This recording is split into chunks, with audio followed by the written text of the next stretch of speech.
Are we flickering? Is it flickering now? No, right? Okay, cool. Hi guys, welcome back. So I'm actually in Vegas for the weekend. I booked a commercial. It was for a big lash brand. I can't disclose which company it is just yet until the video is released, but I actually have their lashes on right now. They're magnetic lashes, which I've never tried before. And I actually haven't put fake lashes on in so long. It's literally been like 5 months maybe. I've just been doing mascara lately. I'm really feeling the lighter makeup look. I feel like it suits me a little better. Anyways, that's not the point of this video. For today's video, I wanted to talk to you guys about how to brand yourself and how to go viral. If you're in the social media slash acting slash performing arts space, you guys know how hard it is to stay consistent and how much rejection is involved and how this industry is really not as easy as people think. I mean, obviously I still have a long way to go. I'm not saying like I've made it or anything even close to that, but I feel like I have gained a good amount of experience over the past couple years, and I've learned a lot of techniques and ways to stay consistent, to hold myself accountable, to brand myself in the best way possible. And I want to share all those tips and tricks with you guys. So I've done some interviews in the past couple months just giving my advice on how to brand yourself, how to go viral, some background overview of how I got into acting and social media. And I thought it would be helpful to share some of that with you guys because I know a lot of people in this industry are either confused or they don't know where to go from here. So I'm gonna compile a little bit from 2 different interviews, but be sure to stay until the end of the video because I'm gonna discuss these interviews in more detail and give you guys some more insights that I didn't mention in those specific interviews. All right, without further ado, let's get these interviews rolling and I will see you guys in a bit. Zainadine is an actress, content creator, dancer, and influencer on Intellifluence, splitting time between Los Angeles and Las Vegas. Raised in Dubai, Diana moved to the United States at the age of 12 to continue her passion for performing arts and acting. Later, Diana became an NHL cheerleader for the Vegas Golden Knights for 2 seasons.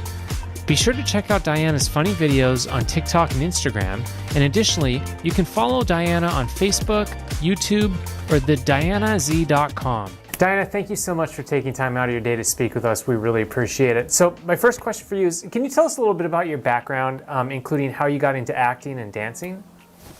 Absolutely. So I actually had majored in journalism. I double minored in theater and dance. That's always what I really wanted to do, but I was sort of too afraid to take that route. I took journalism as more the logical alternative to acting and performing arts. Shortly after graduating, I decided, you know what, journalism is not my passion. So I auditioned for the Vegas Golden Knights and I was an NHL cheerleader for them for 2 seasons, which was an awesome job. It was so much fun. And then after quarantine, I would say I took the acting route and I actually started training and taking it seriously. I told myself, you know what, I'm just gonna do what I'm passionate about and go with it, and whatever happens, happens. Acting and performing arts is very competitive. It's very inconsistent. And TikTok was actually a form of creativity for me, and it really helped me narrow down what I actually wanna do. I started on there just as a form to share my creativity, and then I sort of was doing acting videos, more comedic videos. I added my dad in there, and then people loved that, and we sort of went with it. And you've certainly innovated with your channel and with your content, particularly with the skits you do or sketches with your dad. Yeah, you know what's funny is I never saw myself doing comedy. When quarantine hit, obviously I couldn't really train in person anymore with acting. So I jumped on TikTok, started making like comedy acting videos. Those were doing well. And then I incorporated my dad into it. But it's funny, I always saw myself doing lifestyle and travel, which I still do have that. That's maybe like 30% of my content, but people really like my comedy skits. Do you miss it? Do you ever think about going back to doing it? I do miss performing. I don't know if I would go back to doing it just because I'm sort of transitioning into social media and acting now. You know, I'm not done dancing, but I don't know if I would go back to a full-on professional team. Right. I think now from here on out, if I am going to dance, it's just going to be maybe content creating dancing videos or classes or things like that. The thing about like being on a professional team, you can only do it for so long. After a certain point, it's like, okay, I need to let go of this and I need to move on and find more of a long-term career. Like growing up and stuff, did you do like a lot of acting when you were like a kid? No. So deep down, I've always wanted to pursue acting, but I always put it to the side. So I did other things as alternatives, obviously performing arts and dancing. I've been doing that my whole life. I started out in gymnastics, but acting, I didn't take it seriously till quarantine. Wow. I actually went back to school. I graduated in journalism. I took obviously a year or two off for Dancing with the Knights. I'm always thinking of the next step ahead, and I'm like, I can't keep dancing for the rest of my life. So what else like excites me? What else am I passionate about? And I kept convincing myself it's journalism. And even though I knew like that's not my true passion. Like I worked in the journalism field, I interned. I enjoy doing like hosting gigs, but I just don't see myself as like a full-time reporter. Now, being a reporter is a lot of work. You have to work in like really harsh conditions. Especially starting out, you have to move to like a small town, make like $5 an hour and work your way up. It's not easy. So me knowing all this, it's like, okay, if the route to acting, if that's what it took to make it in acting, I would be happy to do that because I actually enjoy it. Acting is something I would enjoy doing even if I'm not getting compensated for it. But journalism, I was like, I'm not gonna do all that. I'm not gonna report in snow and harsh conditions. They're free, you know? So that's how I knew like this is not for me because I'm not willing to go through the humility to make it in journalism. Quarantine happened. I went back to school because I was like, you know what? Let me try this journalism thing again. Let me just take like a refresher class, see if I actually enjoy it. And I hated it. So after that, I sort of like had a sort of intervention with myself and I'm like, I pursue acting. So it's only been, I'd say, a year so far that I've been taking it seriously. Yeah, I feel like you said something important there where it's like you don't care how much you get compensated for that experience in the beginning. And that's like, especially when we're first getting into the field and we want to like succeed in the field that we like, we have to accept the fact that we might work for free or for low compensation in the beginning, obviously to gain the experience, but at least pick something that you'll enjoy so that it's less burdensome and you'll actually put more of a work ethic in it. Like you'll put a better effort and more work into it. Exactly. Yeah. And obviously there's a lot of challenges with acting too. It takes a lot of consistency, a lot of rejection, a lot of competition, and you have to be ready for that. And, you know, each person has their personal challenges too. Like there's certain boundaries I have with acting that's made it hard to find an agent because they just didn't understand that I have certain boundaries. Like they just were like, what do you mean? Like you're not going to do a scene like that. Like, I'm like, what do you mean? What do I mean? Like they just don't understand it. So for me, I feel like it's even harder because I have certain boundaries. You're saying like they put in like you have certain boundaries. What would they ask you? What would they ask of you? Luckily, I haven't signed with an agent yet because of that reason. I want to make sure they understand the limits I have. For example, I had a nonverbal contract with an agent, which means like I can get out of it whenever I need to. And people have a certain look. So for me, for example, certain agents see me doing certain scenes, which is normal. Like every person has a look, like they can see you doing comedy, action, and so on. A lot of agents just see me doing, okay, sexual scenes or nudity or things like that. And that's just not something I would ever be comfortable with doing. Funny story. So I was telling this agent because he told me to audition for this role. And I'm like, okay, there's like a kissing scene in this role. I'm like, I'm not comfortable doing that. And he's like, what do you mean?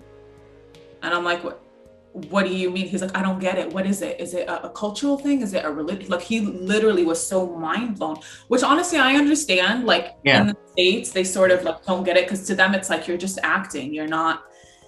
It's not real. Some people, but they should understand. Like some people like are not into that.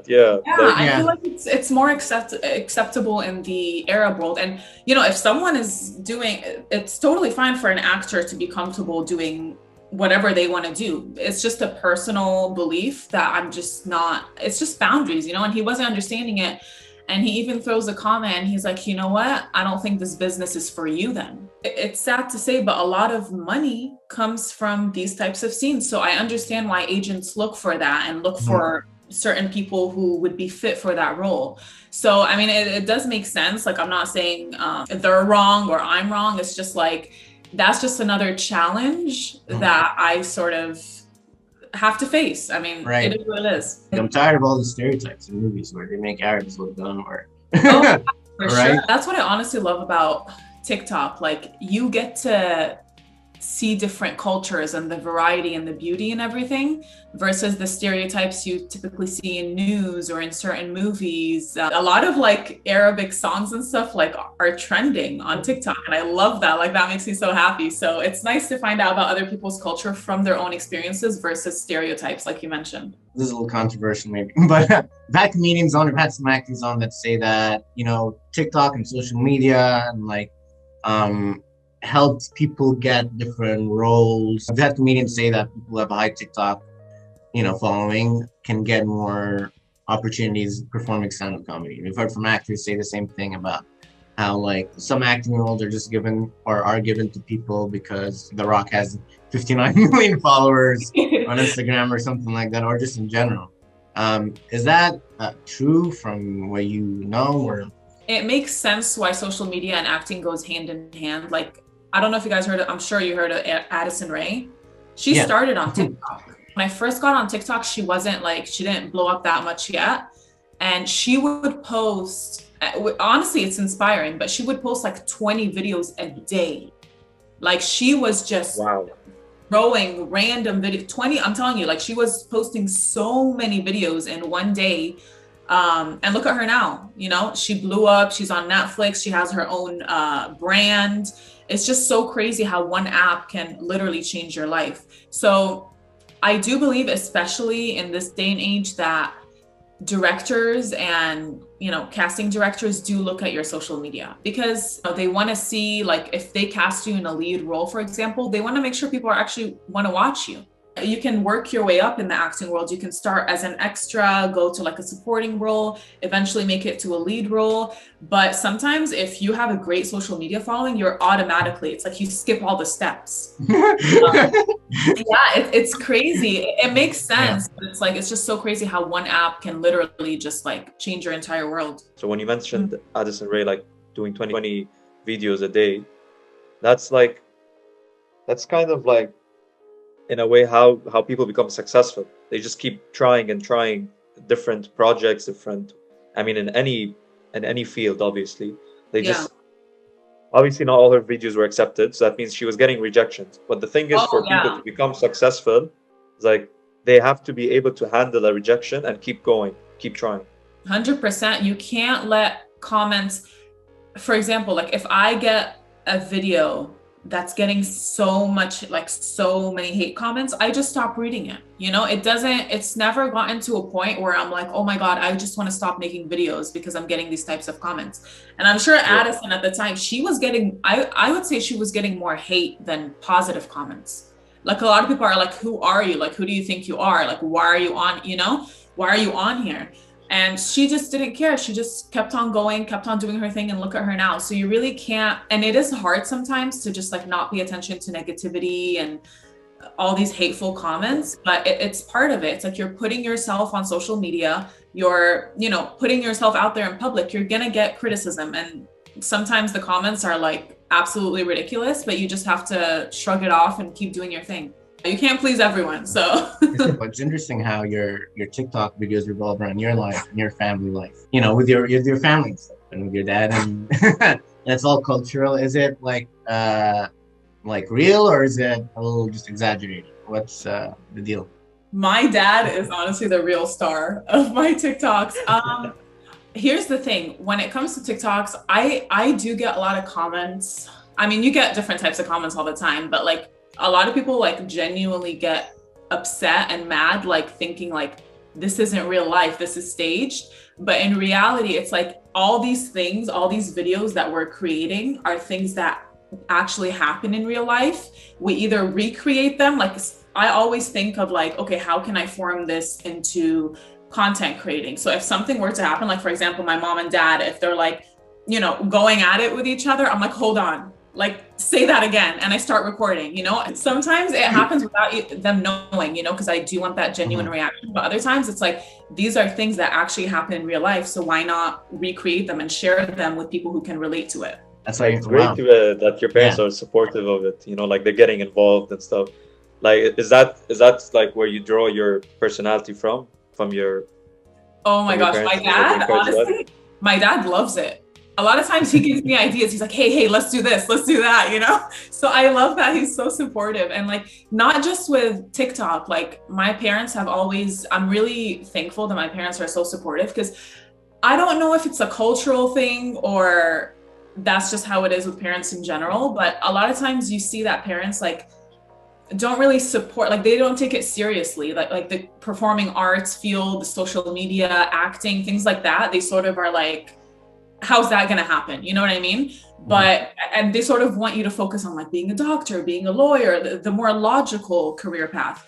But luckily my parents, I mean, my entire family is in the creative field. My parents are both hairstylists. My mom also does makeup. My sister's into fashion and YouTube. My other sister's into TV hosting and social media, you know, so they've always fully supported our goals and they've never tried getting in the way of that. And that's a big part of it. I feel like if your family is like opposed, it sort of makes it a lot harder and it discourages you. So I'm really thankful that my parents, you know, pushed me and support me. So at what point did you realize that you were an influencer? When was your aha moment that you're like, you know, there's something here and I'm gonna run with it? I would say TikTok was honestly the reason I wasn't afraid to go with performing arts and acting. When I was content creating on TikTok, I truly enjoyed it and I realized social media and acting is what I want to do. And I would say when I hit 100K on TikTok is when I was like, you know what? I want to do this full time. Since we're on the topic of TikTok, I'm not understanding how like people are just being able to garner millions of fans like in a very short time, you know? It's just happening so fast for some people, and it's kind of mind-blowing, to be honest, because like, you know what, you're getting millions of people to view you. Yeah, it's hard because right now it's definitely not easy gaining exposure on TikTok because it's so overly saturated. My brother, when TikTok first like was getting popular, before it got millions of people on there, he was on TikTok and he literally had to convince me for like 5 months to download TikTok. And in my head, I'm like, I don't have time for another app. You know, like I'm trying to focus on Instagram and doing this and doing that, and I'm working. Like I don't want to join another app. If I had listened to him at the time, like the outcome would have been a lot better, to be honest, because I didn't join till everyone started joining. So when I joined, it was like February of 2020. And that's when people, you know, quarantine started happening. Everything was on lockdown. And that's when it got really popular. So it was a little harder for me to gain exposure just because it was just starting to get saturated. But the people, like you find people who have like millions of followers and they just do like the most random content. And like a lot of those people, it's because they started early on. So they were already on that app creating videos before everyone else got on there. So they were being shown on the For You page a lot more than usual. And TikTok picked up on that. So a lot of times these apps, it's like they end up being overly saturated and it's so hard to go viral then. But if you just start early, like if you get on the app early and start creating, it's a lot easier for you to gain exposure. But TikTok I don't think it's going anywhere, to be honest. It's still, even with it being overly saturated, it's still the most useful app in regards to gaining exposure, whether it's for your business or you being an artist or cooking videos, you know, whatever it is, it's just so much more easier to be seen than Instagram. Instagram did start Reels, so that part is helping too. But yeah, it's just a lot harder nowadays. What are the tools that you would say helped you succeed on TikTok? I found things that were getting a reaction. So for example, like error problems videos or things like that. When I see like people like, okay, this is getting a lot of exposure, a lot of attention, I create what people want to see. So like even like little things like videos with my dad, like my audience loves that. So a lot of times they would comment like, do this with your dad, do that with your dad. And I would respond to that comment and actually do what they want. They give the fans what they want. That's basically it. It's also important to engage with your followers. You know, there's certain people who just like don't respond, don't comment back or anything. I try like at least for the first 24 hours, I try to like engage, like people's comments, respond. It's just not only is it like a nice thing to do, but it actually boosts your views even more because it boosts the algorithm more by liking and commenting back and things like that. So there's certain things you can do. And I found just doing things that are relatable to people. You know, if someone can relate to something, I feel like the reason people follow a person is if they're inspired by them, or they can relate to content, or the content makes them laugh. So if it's one of those three, people are going to want to, or it's like, okay, what's going to happen next? Like a sort of continuation sort of thing. So people want to follow people they're interested in. You know, if you're just doing random stuff, I mean, sometimes it does work with TikTok, but it's a lot harder to make it work that way. You know, add the structure to all this explanation and you got a masterclass for TikTok right there. There you go. TikTok 101. TikTok 101. You want to tell us a bit more about what you found out about, you know, the TikTok algorithm? You mentioned the algorithm, but I don't even know what that is. Yeah, okay. What TikTok does is I'm acting like I work there, but it's just my experience. What TikTok does is, so you post a video, it puts that video to a certain group of people on the For You page.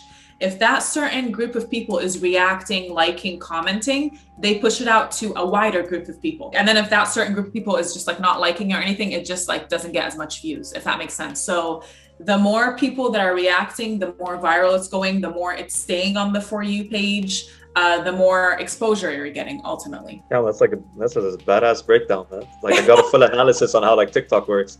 Yeah, I haven't got this information before. It's honestly hard to it's like sometimes I work so hard on a video and I post it and it's just like, it doesn't even perform that well.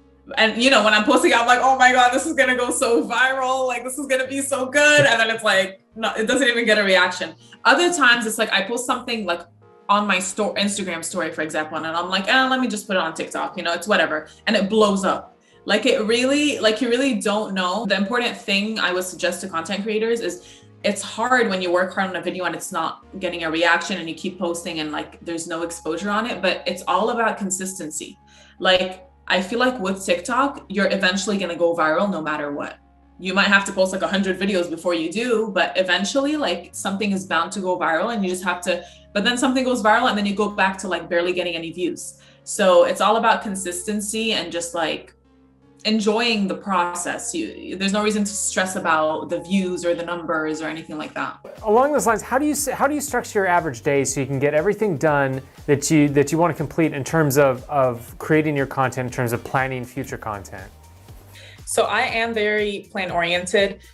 Content creating is really not as easy as people think. I mean, it takes a lot of consistency and you're your own boss. No one is going to tell you, hey, you need to work or shoot content from this time to this time. You really have to be very disciplined. I actually plan my schedule by the hour. I have a whiteboard, I have a Google Calendar, I have an everyday planner. So I really try my best to stick by it and have a routine, because right now I am just fully focused on content creating. I don't have a day job at the moment.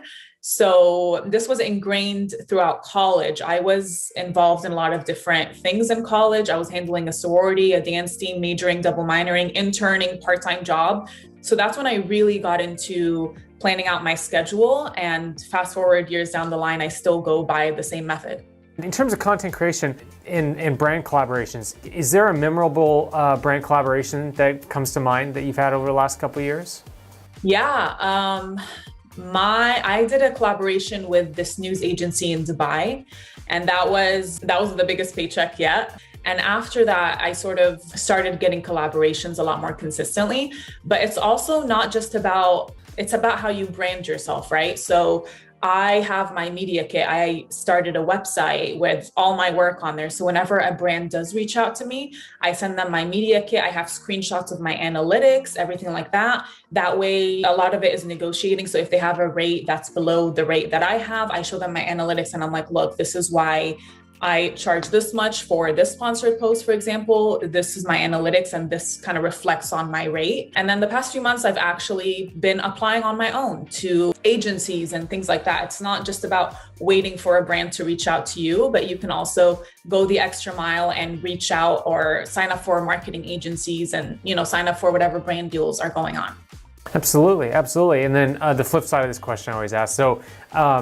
So for the brands that do reach out to you, what's the weirdest pitch you've ever received? Because sometimes the brands, love them, but they might not do their due diligence in looking at their, Yeah, this happened a lot, more than I can count, but they're like, well, we won't pay you anything, but you're gonna get our exposure, And I'm like, the exposure doesn't really pay my bills. So.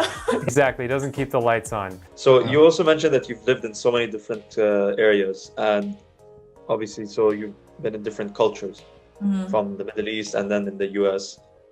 Which culture do you feel like you associate with more? The Arab culture, for sure. Like my cultural roots never went away. Even when I first moved, and I was pretty young when I moved to the States. I was like 12 years old. So you would think I would just, be super Americanized at this point. I mean, I've been here for 14, 15 years now. But honestly, I have such a strong tie with my cultural roots. And a lot of that is thankfully because of my parents. Like even in the house, for example, a lot of people, when they move to the States, they just can't even speak their native language anymore. But with my parents, like they always made sure we spoke Arabic in the house. Like even if me and my sister are like having a conversation in English, they're like, speak Arabic. Like they stop the conversation, they're like, speak Arabic. That's the only reason I still am fluent in Arabic, which I'm so thankful for, because like even in my career field, like now I can do like Arabic acting roles. It doesn't just have to be English, like that is like a uniqueness, I would say. With all the challenges I have, it's like that's something that makes me a little like, if they're looking for an Arabic speaker, that's not as common. I always had a strong tie to my cultural roots. And when I got to college, I felt like my university, for example, I was in Las Vegas, was lacking the diversity. So I started an Arab sorority. If you tell me in Vegas, like name someone Arab, I'll probably know him. You know what I mean? Or her. So I've like met such a large circle of Arabs, and it was just so amazing to be able to celebrate my culture and just like show it off in my university. And that wasn't the only sorority. So like I started the one at UNLV, but there were other Arab sororities in California and Michigan and all over the States. And we were very philanthropy focused, which was the most important part. So like we've helped build schools for displaced refugees in Lebanon and things like that. So it was a really great outcome. Not only did we diminish the stereotypes that people tend to have on Arab women specifically, but we also were able to help out and help these kids find an education. Well, I just want to know, why was it so important for you to go and help out Lebanon? I'm Lebanese. All right. I'm originally from Lebanon, but there's crazy things happening all around the Arab world. It's not just Lebanon. It's just like we can't help all the countries at once. You know what I mean? Like with our philanthropy, it's an annual banquet. National board decided, for the next 3-4 years, we're going to help the Kayani Foundation and we're going to help this specific group of people. And it's not something that's set in stone. So every few years we change it up. We're like, okay, the past few years we helped this. Now let's focus on Palestine. Let's focus on Syria for the next few years. It's a very adaptable philanthropy. It's just like we focus on a certain group for a certain amount of years. Once we're done like building those schools and helping provide them with an education, they sort of focus on another country or group. And aside from the annual banquet that we throw, we shed light on many different issues going on around the world, and we bring that up to MGC and just like the university presentations, things like that. So we were really big on making sure people are knowledgeable and don't just discriminate and pay attention to what the news is saying. Even if you can't donate or you can't physically help, like just a simple sharing a post or, to your audience, just raising awareness alone makes a change. Right. Yeah. I mean, more than just sharing a post, I think like actually learning about what's happening, right. Educating yourself, you actually being an actress and trying to affect culture that way. And us trying to do this podcast here. It's, I think that's even like huger. I think like once there's a first wave of people that do, make it from Arabia, they'll realize that there are a lot of people there that are talented and creative, and instead of being in Lebanon where I would rather be, I'm here in LA, right. Because here's where the industry is at, and Lebanon doesn't have an industry. I can't make I it. I would love to act in Lebanon. Like that's ever since I was a little girl and I watch all the musalsals, I'm like, oh my God, like I want to do that. But it's so hard with the situation and like all the issues going on right now. It is really hard. So I get what you're saying. It's like you part of you is like, I should be doing this in Lebanon. With the situation going on, it's so hard to make it over there because there's just so much poverty and so much issues going on. But hopefully it doesn't stay like this. I'm hopeful that things will get better. lastly, we want to ask, like, what kind of future plans that you have outlined for yourself? Well, right now, I've had a big change happen this month. I quit my day job of 3 years and I moved Yeah, to that's LA. cool. Quit. And I'm just fully focused on content creating and acting. Another reason I wanted to move, one was for work opportunities, but another one is just to grow as a person. You know, I lived with a family of 6 and I was always babied all the time. I've always wanted to be on my own and be independent before moving on to the marriage phase. So I'm really happy that I was able to bring this goal and make it a reality, because I also want to grow as a person. Just day-to-day things, I want to learn how to do things on my own before moving on to another phase in my life. So I would say wellness, growth, and then content creating and acting. Let's go. 2022 around the corner. Yes, new year, new me. New year, new me. You know, I definitely feel like this industry is very up and down. It's like you have a really good month and you have a lot of collabs and you book a bunch of stuff, and then you go like 3 months with barely anything. So the number one thing I recommend is to just stay consistent and don't let the rejections and the rough patches get to you. Obviously, it's a lot easier said than done. Let's talk about acting, for example. If I shoot a self-tape, I've learned to forget about it and just enjoy the process, because 70 to 80% of the time you're not going to get the part. So this has helped me so much with just enjoying the process and seeing it as more of like, okay, this is a great way for me to rehearse and learn my craft more, and it's a great opportunity, right? But I don't dwell over it whatsoever, and whenever I see an opportunity, I make sure to go after it. For example, this agency that I shot a commercial with today, I've shot with them maybe like 15 times over the past year now, and the reason I got that job is from my acting class. My teacher literally sent out a mass email saying, hey, this agency is looking for actors, they're looking for talent to be in their commercials, and I jumped right on it. I contacted the agency, I submitted my resume, my reel, my headshot, and I thought it was just a one-time thing, but I have actually booked a lot of work through this agency and have worked with really big, amazing brands. And it all started with me just seizing the opportunity when I saw it. I've done a lot of research with both acting and social media before getting into it, so I can make a completely separate video on each if you guys are interested. With acting, there's a lot to discuss, like how to get an agent, how to book work on your own,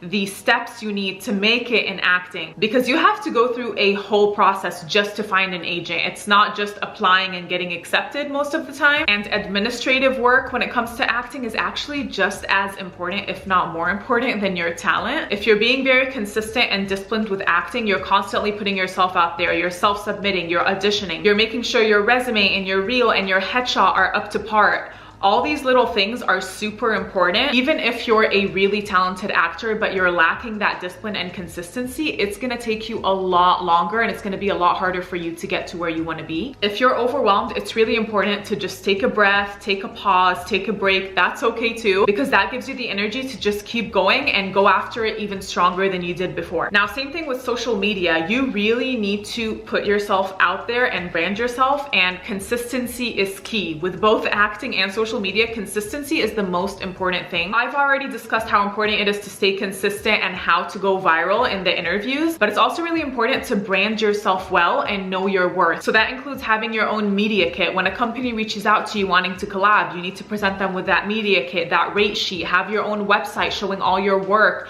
other brands you've worked with. Don't just wait for companies to reach out to you. Take the extra step and reach out to them yourselves. And I just started self-submitting myself to companies. I have a list of about 9 different agencies that you can self-submit for, so I can make a whole separate video about social media as well. So if you guys are interested in learning all the little steps and details for social media or for acting, please let me know in the comments below and I can make a dedicated video about that. Also, if you guys are interested, I have these full interviews posted on my website in the press tab, and I also have a bunch of other stuff about other work I've done over the years, so I will drop that in the description box. But yeah, that is it for today's video. I know this was more of a general overview of the industry. I can definitely go into more detail about acting or social media, even performing arts. Like if you're interested in dancing professionally, for example, I've had a lot of experience with that as well, so maybe I'll make a separate video of each category and be a lot more specific. But I do upload a video every week, whether it's entertainment, travel, lifestyle, or just my day-to-day vlogs. So be sure to give this video a thumbs up and hit that subscribe button, and I will see you next week. Bye.